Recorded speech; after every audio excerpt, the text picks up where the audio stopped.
স্বপ্নের দুনিয়ায় অনেক কিছুই ঘটে থাকে। স্বপ্নের ব্যাখ্যা, স্বপ্নের ব্যাখ্যা। আলহামদুলিল্লাহি রাব্বিল আলামিন ওয়াসসালাতু ওয়াসসালামু আলা সাইয়্যিদিল মুরসালিন আম্মা বা'দ ফাউযু বিল্লাহি মিনাশ শাইতানির রাজীম বিসমিল্লাহির রহমানির রহিম।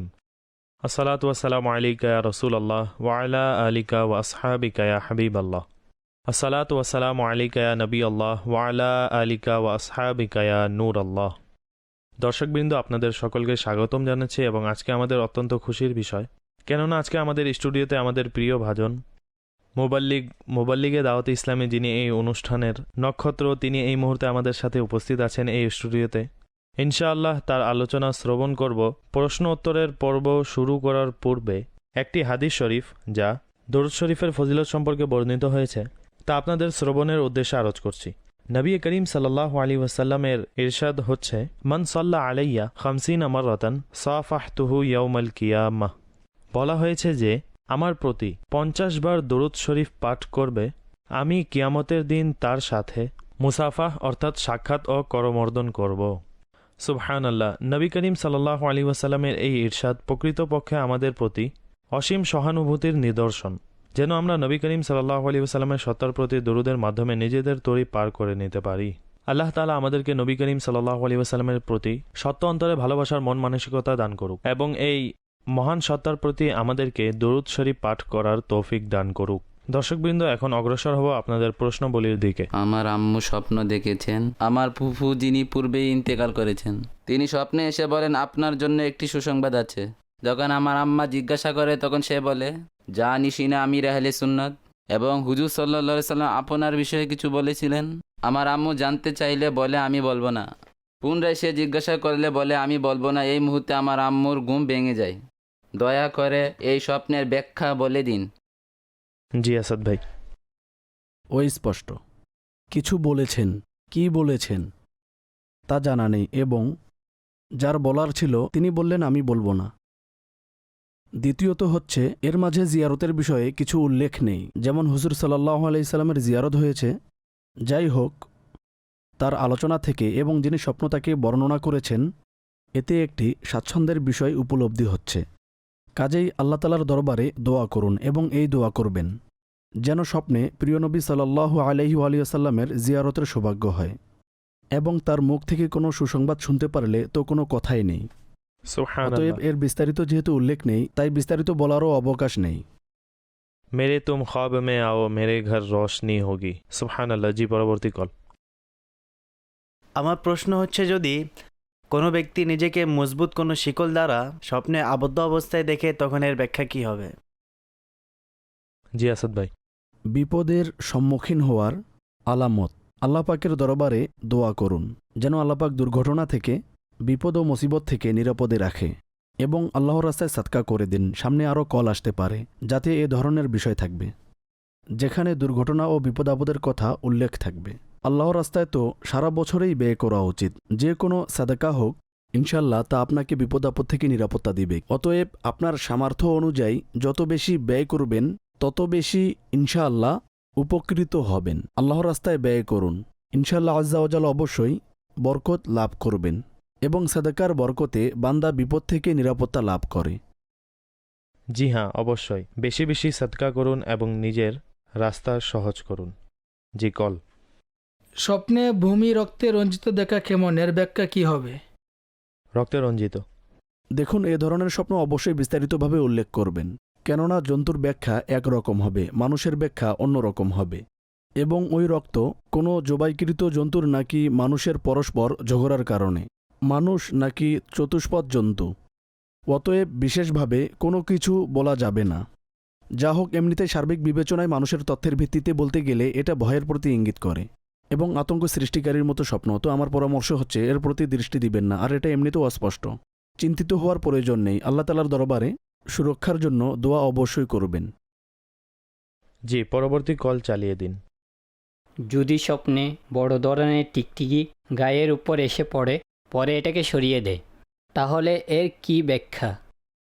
জি আসাদ ভাই। টিকটিকি দেখা ভালো বিষয় না, এবং মন্দ ব্যক্তির প্রতি ইঙ্গিত করে। শরীরে পড়েছে, এর পরিপ্রেক্ষিতে হতে পারে যিনি স্বপ্ন অবলোকন করেছেন তার উঠা বসা কোনো এমন ব্যক্তির সাথে যে গীবত ও চগলখড়ি করায় অভ্যস্ত। তো নিজের সংস্পর্শের প্রতি লক্ষ্য রাখবেন, উঠা বসার প্রতিও মনোযোগী হবেন। কোথাও এমন ব্যক্তি তো নেই স্বপ্ন অবলোকনকারীর সাথে যে গীবত ও চগলখড়ি করার দাওয়াত দেয়। নিজেকেও নিরাপদে রাখবেন এবং প্রতিবেশীর প্রতিও সজাগ থাকবেন। আল্লাহ তাবারক ওয়া তাআলা আমাদেরকে এই উভয় ধ্বংসাত্মক ব্যাধি থেকে হেফাজত করুক। অনেক বেশি পরিমাণেই বলা হয়ে থাকে এই যে গুনাহ, গীবত হোক অথবা চগলখড়ি, তো মাদানী মহলের সাথে সম্পৃক্ত থাকুন, ইনশাআল্লাহ এর বরকত লাভ হবে এবং গীবত ও চগলখড়ি থেকে বাঁচার মন মানসিকতাও তৈরি হবে। হ্যাঁ, অবশ্যই ইনশাআল্লাহ আরও কিছু ভিডিও প্রশ্ন অন্তর্ভুক্ত করব, কিন্তু একটি মেসেজ এই মুহূর্তে আমি অন্তর্ভুক্ত করতে চাচ্ছি। শাহেদ সাহেব নামে একজন ভাই লিখেছেন, স্যার স্বপ্নে আমি এমন দেখেছি যে রাতের বেলায় রাতের অসীম আকাশের গায়ে তারকার স্থলে আল্লাহ তাআলার নাম লেখা আছে এবং চাকচিক্যতায় চারদিক পরিপূর্ণ পাশে আর শুভ্র বস্তুও ছিল এর সাথে। এমনভাবে দেখেছি যা চারপাশে উড়ছিল। স্যার এই হচ্ছে তার স্বপ্ন, কি ব্যাখ্যা হতে পারে এর? এটা ভালো স্বপ্ন। আল্লাহ তাআলার নাম দেখা বরকতের প্রতি ইঙ্গিত করে। স্বপ্ন অবলোকনকারী কোনো ভালো সংবাদ লাভ করা, কোনো নিয়ামত লাভ করার প্রতি ইঙ্গিত বহন করে। আর শুভ্র বস্তু কি এটা আপনি উল্লেখ করেননি। যা হোক, আল্লাহ তাআলার নাম দেখা, নামে মুহাম্মদ সাল্লাল্লাহু তাআলা আলাইহি ওয়া আলিহি ওয়াসাল্লামের জিয়ারত করা নিঃসন্দেহে বরকত লাভের মাধ্যম এবং এগুলোর ভালো ব্যাখ্যায় করা হয়ে থাকে।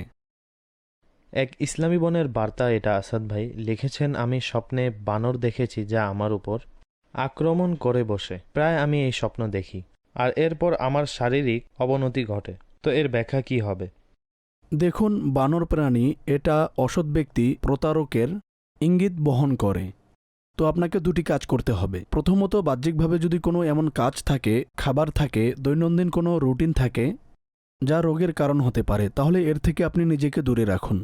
আর দ্বিতীয়ত, যে সকল মহিলাদের সাথে আপনার উঠা বসা হয় সে বিষয়ে লক্ষ্য রাখবেন। কোথাও এমন অসৎ মহিলা, মন্দ স্বভাবের মহিলা তো নেই যার সাথে অধিক সময় ব্যয় করেন। তো নিজেকে কিছুটা সচেষ্ট রাখুন, ইনশাল্লাহ পরে অভ্যস্ত হয়ে যাবেন।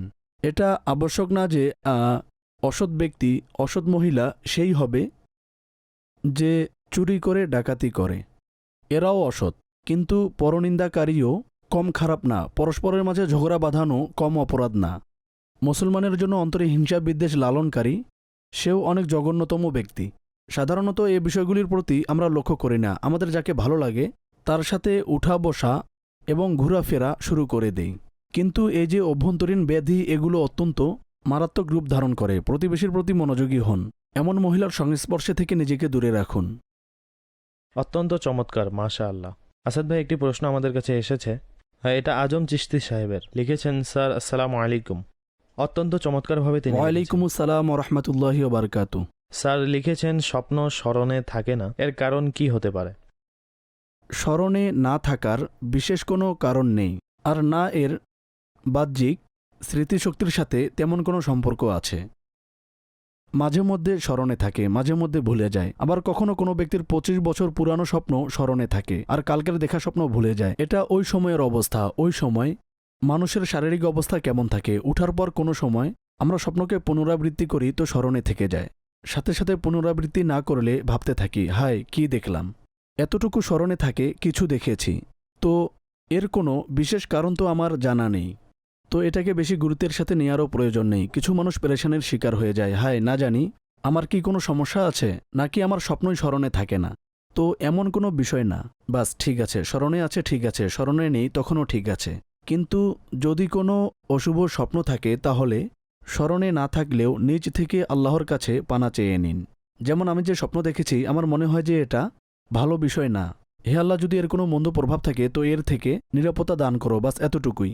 এছাড়া এর কোনো বিশেষ কারণ আমি কোথাও পাইনি। এমন তো না কেউ মেধাবী যেহেতু তার স্মৃতিশক্তি অনেক প্রখর থাকে, আর যে মেধাবী না এর কারণেও কোনো পার্থক্য আছে কি না? আমি এমন অনেক মেধাবীকে জানি যাদের স্বপ্নই দ্রষ্টা হয় না, আল্লাহু আকবার, আর স্মরণেও থাকে না, কিন্তু সঠিক। মাশাআল্লাহ বাহ্যিকভাবে অনেক মেধাবী, বরং তাদেরকে বিজ্ঞ বলা যেতে পারে। ঠিক আছে। আমার এমন মনে হয় এর বাহ্যিক স্মৃতিশক্তি এবং বাহ্যিক যে মানুষের সক্ষমতা আছে এর সাথে তেমন কোনো সম্পর্ক নেই। প্রকৃতপক্ষে যখন মানুষ ঘুমিয়ে পড়ে তার নিজের ওই সকল ইন্দ্রিয়ের মাঝে তেমন কন্ট্রোল থাকে না যেমনটা জাগ্রত অবস্থায়। সর্বমোট 5 ইন্দ্রিয়। সঠিক। যখন মানুষ ঘুমিয়ে পড়ে তখন অনেকাংশই নিজের উপর কন্ট্রোল থাকে না, সামান্য কিছু পরিমাণ থাকে। সঠিক। মানুষের চেতনা বাকি থাকে, তার যে মনোসংযোগ সেটাও কাজ করতে থাকে, কিন্তু সেটা ঘুমের ঘরে একরকম হারিয়ে ঠিক যায়। আছে। তো মানুষের যেহেতু নিজের উপর এমন কোনো সক্ষমতা নেই, তাই তার মেধাবী বা মেধাবী না হওয়ার তেমন কোনো সম্পৃক্ততা নেই, কিন্তু নেকির এবং গুনাহের অনেক প্রভাব থাকে স্বপ্নের ব্যাখ্যার মাঝে। কিন্তু এরও স্বপ্ন স্মরণ থাকা বা না থাকার সাথে তেমন কোনো গভীর সম্পর্ক নেই, আমি এখন পর্যন্ত পাইনি। সঠিক। এর ফল কি দাঁড়ালো? ফল খুবই সামান্য বিষয়। জি, ফল হচ্ছে স্বপ্নের কোনো সম্পর্ক আচ্ছা। নেই এর সাথে। ঠিক আছে হুজুর, চিন্তিত হবেন না, এটা তেমন কোনো বিষয় না। আসাদ ভাই, আমাদের কাছে প্রশ্ন এসেছে, ওয়েস ভাই লিখেছেন, আমাদের এক বোন, তিনি জানতে চেয়েছেন স্বপ্নে তার মাথায় উকুন অনেক বেশি দেখতে পান তিনি, তো স্যার কি ব্যাখ্যা হতে পারে এই স্বপ্নের? এটা ভালো স্বপ্ন না, বিপদের আলামত বহন করে। আর হতে পারে তিনি নিজের কাজে, নিজের যে দৈনন্দিন রুটিন আছে তার মাঝে কোনো বড় ধরনের সমস্যার সম্মুখীন হতে হবে। তো কিছু আল্লাহর রাস্তায় সাদকা করে দিন এবং নিজের কাজগুলো আরও উত্তমভাবে করার চেষ্টা করুন। তো ইনশাআল্লাহ আজ্জাওয়াজাল নিরাপদেও থাকবেন এবং কাজের মাঝে উৎকর্ষতাও আসবে। আরও কিছু অডিও প্রশ্ন আসাদ ভাই আমাদের কাছে এসে পৌঁছেছে, ইনশাআল্লাহ এখান থেকে একটি প্রশ্নের পর অন্তর্ভুক্ত করব। জি, স্বপ্নে কাঁচা গোশত, অনেক বড় চতুষ্পদ জন্তুর এমন কিছু দেখা, এর ব্যাখ্যা কি হতে পারে? আসাদ ভাই, এটা সম্ভবত তিনি লিখেছেন আহার অবস্থায় তিনি দেখেছেন বড় জন্তুর গোশত। গোশত দেখা তো শুভনীয়, রিজিকে বরকত লাভের আলামত বহন করে। অবশ্য কাঁচার বিপরীতে পাকানো গোশত সেটা অধিক কল্যাণকর হয়ে থাকে। আর এর মাঝেও যদি ভুনা গোশত দেখে তাহলে এর ব্যাখ্যা আরও কল্যাণকর হবে। তো আল্লাহ পাকের দরবারে দোয়া করুন এবং সুরক্ষার জন্য প্রার্থনাও করুন এবং শুকরিয়াও আদায় করুন, কেননা ভালো স্বপ্ন ভালো ব্যাখ্যা বহন করে। স্বপ্নে আসাদ ভাই যদি কেউ এমন দেখে এক জায়গায় দাঁড়িয়ে আছে আর শরীরে কারেন্ট ধরেছে, কিছু মানুষ তাকে বাঁচানোর জন্য এগিয়ে আসে, হাত বাড়িয়ে দেয়, কিন্তু ওই ব্যক্তি নিজের প্রাণ রক্ষায় সফলকাম হতে পারেনি, সে হাত ধরতে ব্যর্থ হয়।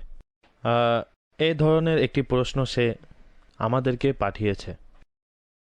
আশ্রয় চাওয়া উচিত আল্লাহ তাআলার দরবারে এমন কোনো দুর্ঘটনা থেকে, এবং সাবধান হয়ে যান। মাঝে মধ্যে কোনো পুরানা খেয়াল, কারেন্ট সম্পর্কিত এমন কোনো ঘটনা, এমন কোনো সংবাদ আমরা শুনে থাকি, সেটাই স্বপ্নের মাধ্যমে আমাদের সামনে আসতে থাকে। আর কোনো সময় এমনও হতে পারে সতর্ক করা উদ্দেশ্য হয় বান্দাকে, যেন বান্দা সতর্ক হয়ে যায়। তো উভয় বিষয় এর মাঝে বিদ্যমান আছে। আল্লাহ তাআলার দরবারে দোয়া করুন এবং বাহ্যিক বিষয়াদির প্রতিও লক্ষ্য রাখবেন। মাঝে মধ্যে আমরা কি করি, আমাদের ঘরের ভিতরে যে কারেন্টের যন্ত্রপাতি আছে সেগুলোর সাথে এতটাই জড়িয়ে যায় যে সাবধানতা থাকে না। প্রত্যেকে ইলেকট্রিশিয়ান হয়ে যায়, বিভিন্ন বিষয়ে নিজেরাই কাজ করে নেই। ঠিক আছে, ছোটোখাটো কাজ করাতে সমস্যা নেই, কিন্তু এর পাশাপাশি সাবধানতার যে বিষয়টা আছে সেটাও মস্তিষ্কে রাখা উচিত। মাঝে মধ্যে পিছনের মেন সুইচ বন্ধ না করেই অনেক মানুষ যন্ত্রপাতি পরিবর্তন করতে থাকে, বাটন চালু থাকে, অথবা সাথে নিরাপদ যন্ত্র থাকে না, যা ছাড়া কারেন্টের পাশ দিয়েও অতিক্রম করা নিষেধ। তো সচেষ্ট হন এবং আল্লাহ তাবারকা তাআলা বান্দাকে ভবিষ্যতে আগন্তুক কোনো বিপদ সম্পর্কেও স্বপ্ন দেখিয়ে থাকেন। আর এটা বান্দার জন্য বিশেষ নিয়ামত, যেন সে স্বপ্নের দৃশ্যত বিষয়ে তৎপর থাকে, যেন অশুভ কোনো ঘটনা থেকে নিজেকে নিরাপদ রাখতে পারে। আসাদ ভাই, প্রশ্ন হচ্ছে, লিখেছেন স্বপ্নে মরহুম নানাজানকে দেখেছি, তিনি বলেন আমার আশা ছিল যে কবরের মাঝে আমি দাঁড়িয়ে সালাতু সালাম পড়ব, আর আল্লাহ তাআলা আমাকে এই সৌভাগ্য দিয়েছেন।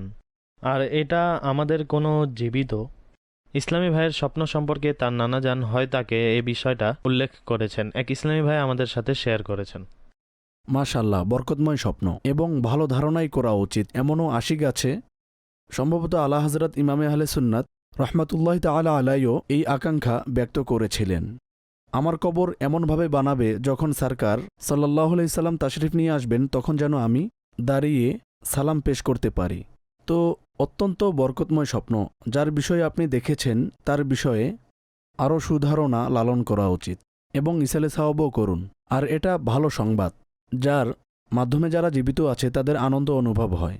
আর আমরাও দোয়া করব যেন আল্লাহ তাআলা আমাদেরকেও এই সৌভাগ্য দান করেন, যেন কবরে জালওয়াই মুস্তফা তাকে তো দেখাবেনই, দেখিয়ে তো প্রশ্ন করবেন, কিন্তু আল্লাহ পাক নিজের রহমত দ্বারা আমাদেরকে চিনারও সৌভাগ্য দান করুক। আর ওই সময় যদি দরুদ ও সালামের উপঢৌকন পেশ করতে পারি তাহলে কতই না উত্তম। আমার নাম আব্দুল ওয়াহিদ, আমি কেন্দুয়া থানা নেত্রকোনা থেকে বলছি। আমি প্রায় স্বপ্নের মাঝে নিজেকে শূন্যে বিচরণ করছি এমন অনুভব করি। শূন্যে বিচরণ করে। অবস্থা উল্লেখ করেননি তিনি, অবস্থা উল্লেখ করে দিবেন কিভাবে শূন্যে বিচরণ করতে আপনি দেখেছেন। যদি এভাবে দেখেন যেভাবে পাখি শূন্যে বিচরণ করে, তাহলে হয়তো অবস্থার পরিবর্তন দ্বারা এর ব্যাখ্যা হবে, নয়তো সফরে যাওয়ার প্রতি এটা আপনাকে ইঙ্গিত করছে। কাজেই যদি আপনার সফরের ইচ্ছা থাকে তাহলে শীঘ্রই আপনি ভ্রমণ করবেন। আর যদি অবস্থার অবনতি থাকে তো ভালো লক্ষণ। আল্লাহ তাআলার দরবারে দোয়া করুন, ইনশাআল্লাহ আজ্জাওয়াজাল সার্বিক বিষয়ে উন্নতির পাথেই হবে। কিছু ইসলামী ভাই, আসাদ ভাই, প্রায় স্বপ্নে তারা গাড়িও উন্নত মানের, আর এভাবে সে নিজে ড্রাইভারি করে মেঘমালায়। এই পরিস্থিতিতে সে নিজেকে দেখে মাঝে মধ্যে শূন্যের মাঝে তারা বাইক চালায়, কোনো পাখির ওপর বসে উঠছে। তো তাদেরও কি এমনই ব্যাখ্যা হবে নাকি কিছুটা ভিন্ন হবে? এখানে তো কিছু খেয়ালের সমষ্টি মনে হচ্ছে, বিশেষ করে সঠিক। যার কাছে গাড়ি নেই ঠিক আছে। তার তো স্বপ্নে হলেও চালাতে হয় না, তাও আবার মেঘমালায়। জি। তো কারো ইচ্ছা থেকে থাকে, আকাঙ্ক্ষা থাকে, আর সে বিষয়টাই স্বপ্নে চলে আসে।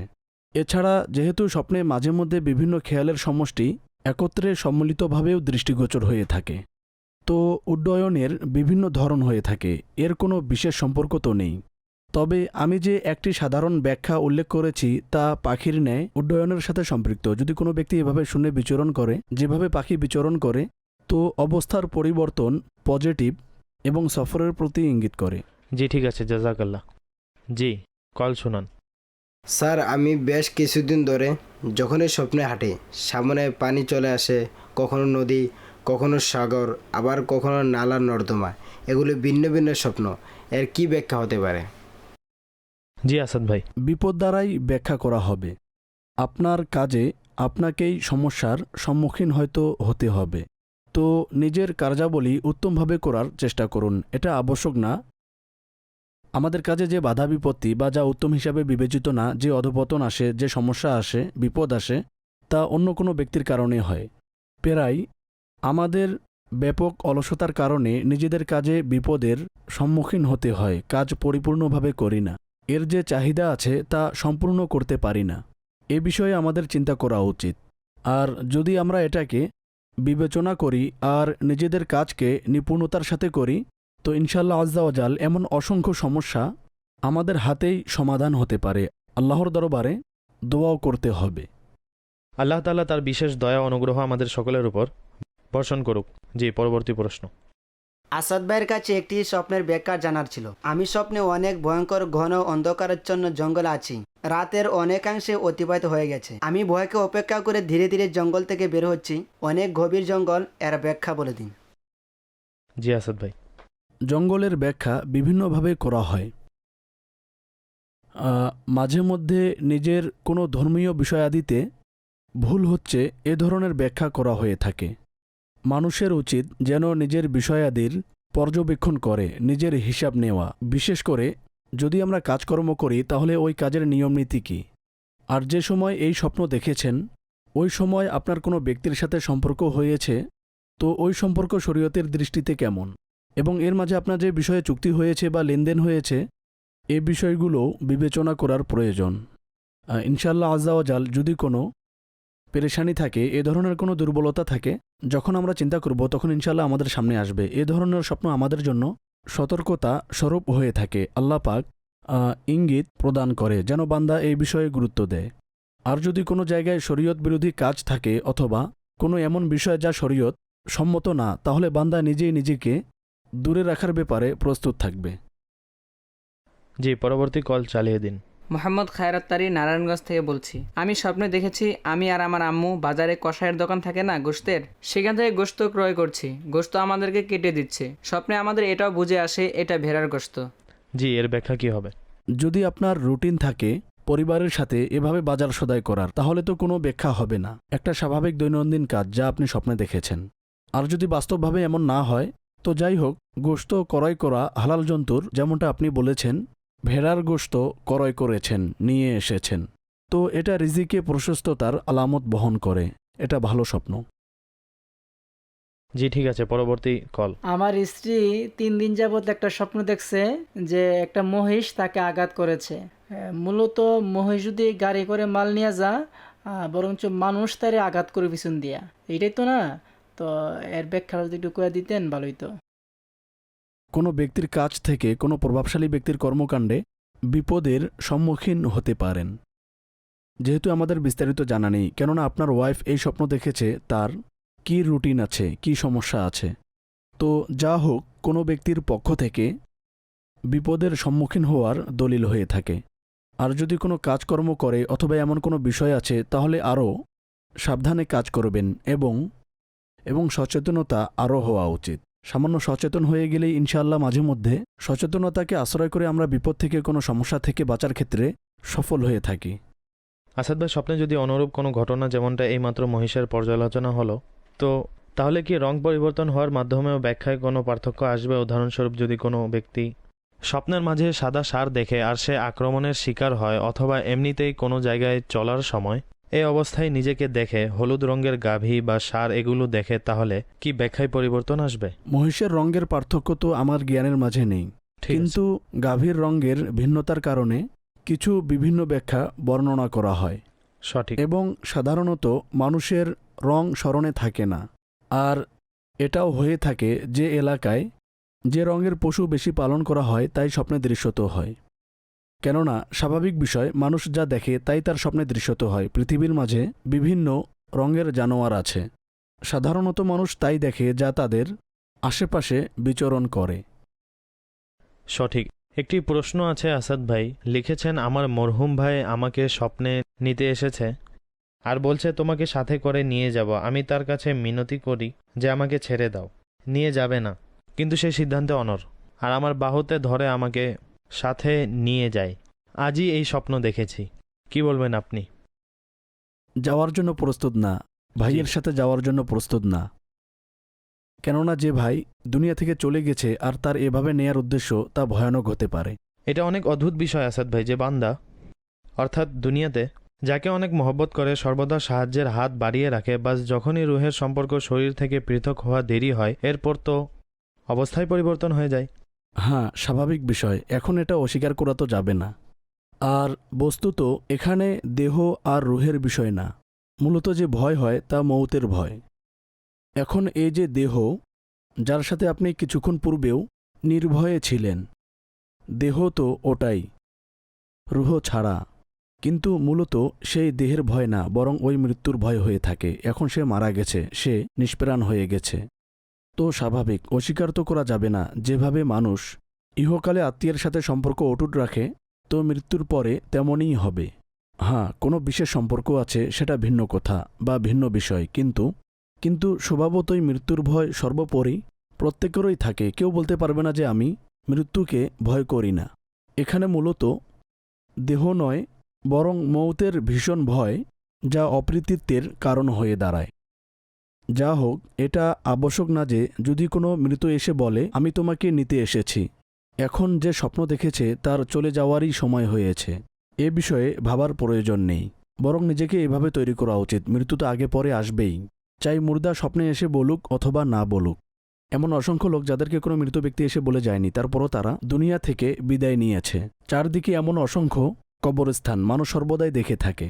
তো মৃত্যুর জন্য নিজেকে তৈরি করুন, চেষ্টা করুন এবং আল্লাহ পাকের দরবারে দোয়া করতে থাকুন যেন আল্লাহ পাক আপনাকে ইহকাল ও পরকালে নিরাপত্তা দান করেন। আর তার সন্তুষ্টি অর্জনের যে মাধ্যম তা আমাদের নেওয়া উচিত, চেষ্টাও করা উচিত। কিন্তু এ বিষয়ে চিন্তিত হবেন না, আল্লাহ পাকের দরবারে সুরক্ষার জন্য দোয়া করুন। আসাদ ভাই, আরও একটি স্বপ্নের বিষয়ে জানার ছিল। যেমন বলা হয়ে থাকে স্বপ্নের যে প্রকারভেদ আছে, সেখানে অনেক সময় অসংখ্য খেয়ালের সমষ্টিও থেকে থাকে।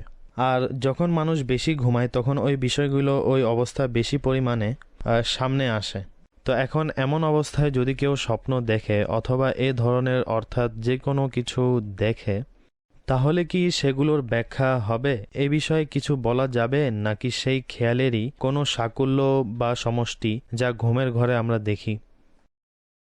ঘুমের মাঝে কম বা বেশির কারণে ব্যাখ্যার মাঝে কোনো প্রভাব পড়ে না। কেউ বেশি ঘুমালে পরে স্বপ্ন দৃষ্টিগোচর হয়, কম ঘুমালে দৃষ্টিগোচর হয় না, কাজেই এর ব্যাখ্যায় প্রভাব নেই। এছাড়া আপনি যে অবস্থার কথা উল্লেখ করেছেন, তো এটা শারীরিক অবস্থা। কখনো এরকম হয়ে থাকে, মানুষ অনেক বেশি ক্লান্ত হওয়ার পর যখন ঘুমায় তখন গভীর ঘুমে থাকে, আর মারামারি করে এসেছে, একদম পালিয়ে এসেছে, তখন এই অবস্থার কারণে ঘুমে স্বপ্ন দেখার মাঝে পার্থক্য আসতে পারে। কিন্তু বলা চলে ঘুম কম বা বেশি হওয়ায় ব্যাখ্যার সাথে কোনো সম্পর্ক নেই। ঠিক আছে, জি, পরবর্তী কল শুনিয়ে দিন। আসাদ ভাই, স্বপ্নের মাঝে প্রায় চাউল দেখি, সিদ্ধ করা চাউল, কখনো খাইনি, আর চাউলের পরিমাণও অনেক বেশি, এবং পানিও অনেক বেশি দেখি স্বপ্নের মাঝে। প্রবাহিত পানিও দেখি, বহমান নদীর মাঝেও দেখি, বৃষ্টি বর্ষণ হওয়ার ফলেও দেখি। দয়া করে এর ব্যাখ্যা বলে দিন। জি আসাদ ভাই, যদি পরিষ্কার পানি থাকে যা তিনি প্রবাহিত হতে দেখেছেন, আর যদি মিষ্টি থাকে এবং খেতে ভালো সুস্বাদু, তাহলে এটা ব্যাখ্যার দিক থেকে উত্তম, ভালো সংবাদ লাভ করার প্রতি ইঙ্গিত বহন করে। আর যে চাউলের কথা তিনি উল্লেখ করেছেন, চাউল স্বপ্নে দেখাও ভালো, রিজিকে বরকত লাভের মাধ্যম।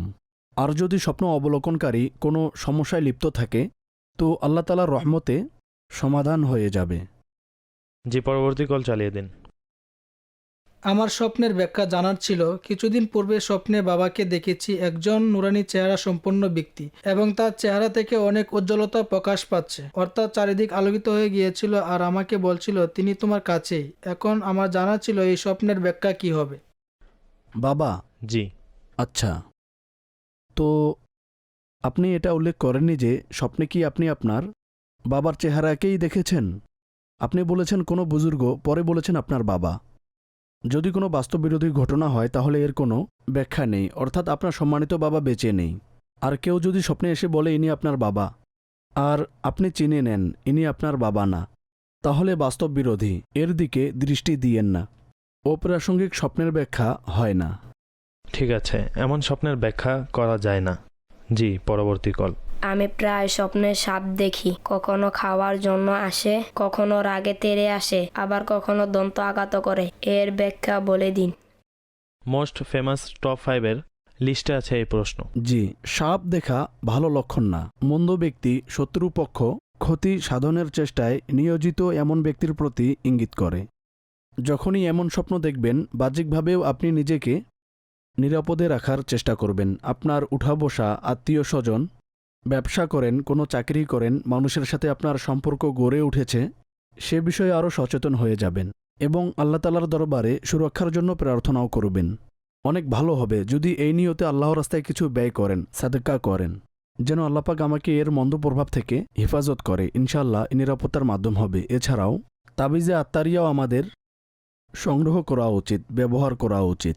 আমির আহলে সুন্নাত দামাত বারকাতুহুমুল আলিয়া আমাদের উপর এই অনুগ্রহ করেছেন যে বিনামূল্যে দাওয়াতে ইসলামের নির্দিষ্ট স্থানে আওরাদ ও ওজিফা ইত্যাদি প্রদান করা হয়, সেগুলো সংগ্রহ করুন। আপনি আপনার নিকটস্থ যেখানে ফাইজানে মদিনা আছে অথবা যেখানে এর স্টল লাগানো হয়, তো ইনশাআল্লাহ এটা আপনার জন্য অনেক বেশি কল্যাণকর হবে। জি, পরবর্তী কল চালিয়ে দিন। 65 বছর আগে আমার একটা ঘর ছিল, আর ঘরটা ছিল কাঁচা। তখন আমি স্বপ্নে দেখি ঘরের দেওয়ালের উপর একটি কক্ষ ছিল, এমন যেন এর সাথে ডানা লেগে আছে, আর তা আকাশে উঠছে। এর কি ব্যাখ্যা হবে? জি আসাদ ভাই, প্রথমত স্বপ্ন অনেক পুরনো, আর তিনি যে অবস্থার কথা বলেছেন তা মিথস্ক্রিয়া ও অপ্রাসঙ্গিক, তো এর কোনো বিশেষ ব্যাখ্যা নেই, ভাবার দরকার নেই এই বিষয় নিয়ে। আর না এটা নিয়ে দুশ্চিন্তা বা পেরেশান হওয়ার প্রয়োজন আছে। পেরেশান হবেন না, সাহস রাখুন, কিছু হবে না ইনশাআল্লাহ। জি। মোহাম্মদ সাদিক কিশোরগঞ্জ থেকে বলছি। আমার মামা কাল রাতে স্বপ্নে 3টি ছাগল দেখেছে, অনেক বড় বড়, আর সেগুলো বেডগুলো একত্রিত করতে থাকে, পরে বেড ভেঙে ফেলে। জি আসাদ ভাই। চতুষ্পদ জন্তু ভাই, যে কোনো কিছু করতে পারে, জাগ্রত অবস্থায় অনেক কিছু করতে পারে, তো অপ্রাসঙ্গিক স্বপ্ন ভাবার কোনো প্রয়োজন নেই এটা নিয়ে। জি ঠিক আছে। এছাড়াও এই বিষয়ে একটি প্যাকেজ পেয়ে যাবেন আপনি আমাদের ইউটিউব চ্যানেলের মাঝে স্বপ্নের ব্যাখ্যা।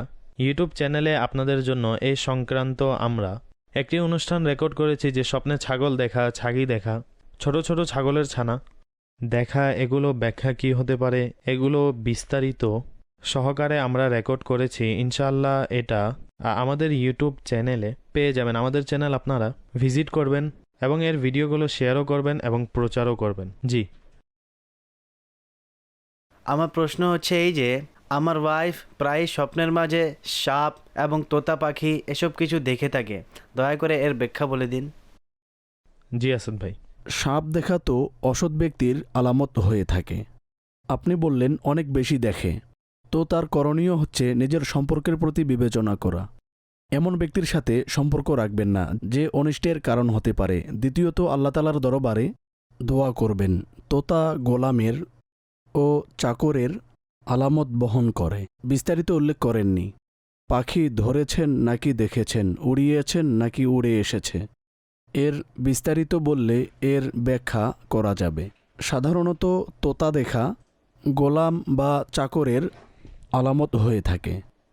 আসাদ ভাই, সর্বদা আমি আপনাকে দেখি যখন আমাদের কাছে সাপ সম্পর্কে কল আসে, তখন আপনি সে বিষয়ে ব্যাখ্যা বর্ণনা করলে তো সাধারণত অধিক ক্ষেত্রে ব্যাখ্যা ভালো হয় না।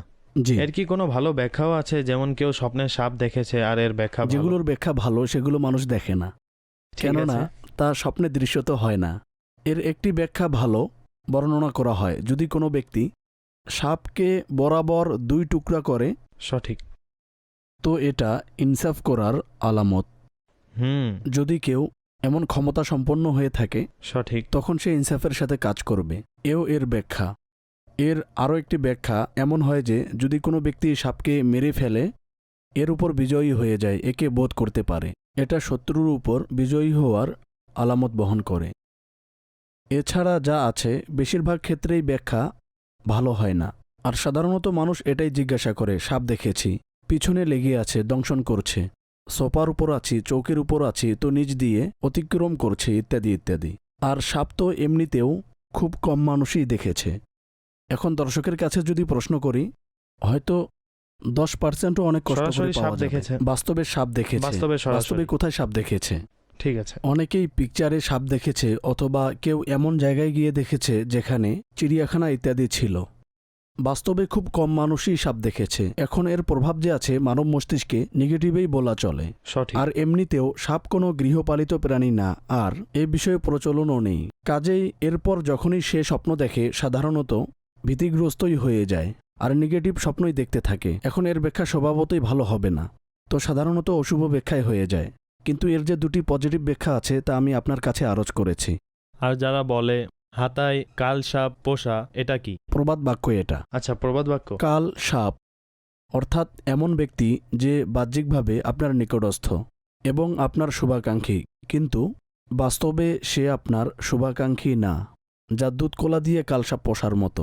যে ব্যক্তিকে আপনি কাছে রেখেছেন সে মূলত আপনার ক্ষতি সাধনের চেষ্টায় নিয়োজিত। প্রবাদ বাক্য। বিষাক্ত সাপ আপনার জন্য, কিন্তু এরপরেও তার সাথে আপনি বন্ধুত্বের বাঁধন অটুট রেখেছেন, তো আপনি নিজের সংস্পর্শের প্রতি মনোযোগী হন। এমন লোক, এমন ব্যক্তি যে আপনার জন্য ক্ষতিকারক, আপনার জীবন, আপনার যে পার্থিব জীবন আছে এর জন্য এবং পরকালীন জীবন আছে তার জন্য, তো স্বয়ং আপনাকেই বেছে নিতে হবে যে আপনি কোন ব্যক্তিকে বন্ধুত্বের লিস্টে জায়গা দিবেন আর কার থেকে আপনি বিরত থাকবেন। এমন ব্যক্তির সাথে আমার পরামর্শ হচ্ছে, এমন বন্ধু নির্বাচন করুন যে আপনাকে দিনের পথে, আল্লাহর দেখানো পথে চলতে উৎসাহ প্রদান করবে, আর যে আপনার পার্থিব উন্নতিতে সর্বদা সাহায্যের হাত বাড়াবে এবং আপনার আখেরাতকে উত্তম বানানোর ক্ষেত্রে আপনাকে সৎ পরামর্শ দিবে। আসাদ ভাই, আরও একটি প্রশ্ন আমাদের কাছে এসেছে। এক ইসলামী বোনের লিখেছেন, স্বপ্নে তিনি নিজের বাবাজানকে দেখেছেন সে অসুস্থ ছিল। এখন ইন্তেকালের পরেও তিনি এটাই দেখলেন যে বাবা এখনও পূর্বের নেই অসুস্থ। তা এমনইভাবে সে গত 2-3 দিন ধরে একই স্বপ্ন দেখছে। এর ব্যাখ্যা কি হতে পারে? এর 2টি দিক আছে। প্রথমত, পূর্বে যা মস্তিষ্কে ছিল তারই প্রভাব হতে পারে, কেননা যে অনেক বেশি অসুস্থতা নিয়ে দুনিয়া ত্যাগ করেছে একটা লম্বা সময়, পরিবারের সদস্য, নিকট আত্মীয়রা এই অবস্থায় দেখেছে, তখন ওই অবস্থায় স্বপ্নে দৃশ্যত হয়। এমন হলে ব্যাখ্যার সাথে কোনো সম্পর্ক হবে না, তাহলে দৈনন্দিন বিষয়ের অংশ যা আপনি দেখেছেন। কিন্তু অসুস্থ দেখা মৃত ব্যক্তিকে ব্যাখ্যার দিক থেকে শুভনীয় হয় না। তো বাবাজানের জন্য ইসালে সওয়াব করুন, দোয়া করুন। যদি আগে থেকেই করেন তাহলে আরও বাড়িয়ে দিন। বুজুর্গদের তরিকা আমরা দেখেছি, যখনই দোয়া করতেন তারা শুধু নিজের জন্য করতেন না, বরং সকল মুসলমানের জন্য করতেন। আমাদেরও এটা গ্রহণ করা উচিত। যখনই নিজের জন্য দোয়া করবেন তখন সকল মুসলমানকে নিজের দোয়ায় স্মরণ করবেন। দুনিয়া থেকে যে চলে গেছে, এখন ওই বেচারার কাছে করার মতো কিছুই নেই না। তার যে জীবন ছিল, তার যে সময় ছিল, তা ইতি টেনেছে। এখন যদি তার কাছে কোনো নেকি পৌঁছাতে হয়, তার কি মাধ্যম? হয়তো সাওয়াবে জারিয়ার মাধ্যমে, যা দুনিয়াতে করে যাওয়াতে সে সফল হয়েছে। এছাড়া মুসলমানদের দোয়া, আর এর অনেক বড় প্রভাব আছে এবং এটা অনেক বড় পরোপকার। বিশেষ করে আমাদের পিতামাতা, ভাই বোন, সন্তানাদি, নিকট আত্মীয় স্বজন, তাদের হক স্বভাবতই অন্যদের তুলনায় দুনিয়াতেও বেশি থাকে, দুনিয়া থেকে যাওয়ার পরও বেশিই থাকে। তো তাদের জন্যও আমরা দোয়া করব, নিজের জন্যও করব এবং বারবার করব। দোয়া করাতে আমাদের কিছুই যাবে না। ইনশাআল্লাহ আমাদের কোনো পছন্দের নিকট আত্মীয় মুসলমানের উপকার হয়ে যাবে, এর বিনিময়ে আমরাও নেকি পাব। যখন আমরা অন্যের জন্য দোয়া করব, আল্লাহ পাক আমাদেরকেও এর বরকত দান করবেন। একটি হাদিস শরীফের সারমর্ম আছে না যে, তোমার ভাইয়ের জন্য তুমি যে দোয়া করবে তার অনুপস্থিতকালে তা গ্রহণযোগ্যতার অধিক নিকটে।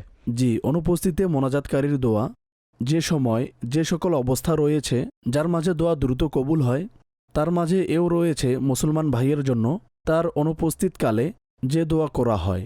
তো এ বিষয়ে হাদিস শরীফে ফজিলত রয়েছে। নিশ্চয় আপনি নিজের জন্য দোয়া করুন, আপনার ভাইয়ের জন্য দোয়া করুন, আমাদের টিমকেও আপনার দোয়ায় স্মরণ রাখবেন। জি আসাদ ভাই, অনুষ্ঠান প্রায় শেষের দিকে। আমি চাচ্ছি আপনি দর্শক ও শ্রোতাদের নেকির দাওয়াতের উদ্দেশ্যে কিছু মাদানী ফুল এ সম্পর্কে কিছু সদ উপদেশ প্রদান করবেন। যতদিন বাকি আছে, যতগুলো শ্বাস আমাদের কাছে অবশিষ্ট আছে, তার থেকে যত বেশি সম্ভব পরকালের জন্য কাজে লাগানো উচিত। এখন পর্যন্ত ওই কাজ যা আমরা করতে পারিনি, প্রথমে জজবা থাকে। মসজিদেও দেখেছি শুরুতে তারাবির নামাজে অনেক লোক সমাগম হয়, এরপর আস্তে আস্তে কমে যায়, আবার শেষ সময় 27 রজনীতে কিছুটা বেড়ে যায়। তো আমাদের হাতের মাঝেই, কেননা রমজান তার বরকত বন্টন করছে। এখন এর থেকে কতটুকু বরকত গ্রহণ করতে প্রস্তুত আছি। মূল বিষয় হচ্ছে আমরা আমল কতটুকু করি। উৎসাহিত করার, বলার, শোনার, বোঝার অনেক কিছুই আছে, কিন্তু প্রকৃতপক্ষে বেনিফিট সেটাই যা আমরা আমাদের ব্যক্তি জীবনে বাস্তবায়ন করতে সফল হয়েছি। জাযাকাল্লাহু খাইরা আসাদ ভাই। দর্শকবৃন্দ, আমাদের অনুষ্ঠানের সময় সমাপ্তির দ্বারে এসে পৌঁছেছে। আপনাদের প্রশ্নও শোনা হয়েছে। মাদানী চ্যানেল দেখতে থাকুন, অন্যকে দেখার প্রতি উৎসাহ প্রদান করুন। নামাজে নিজেও সচেষ্ট থাকুন এবং অন্যকেও পড়ার উৎসাহ প্রদান করুন। সাল্লু আলাল হাবিব সাল্লাল্লাহু তাআলা আলা মুহাম্মদ সাল্লাল্লাহু আলাইহি ওয়াসাল্লাম। স্বপ্নের দুনিয়ায় অনেক কিছুই ঘটে থাকে, স্বপ্নের ব্যাখ্যা স্বপ্নে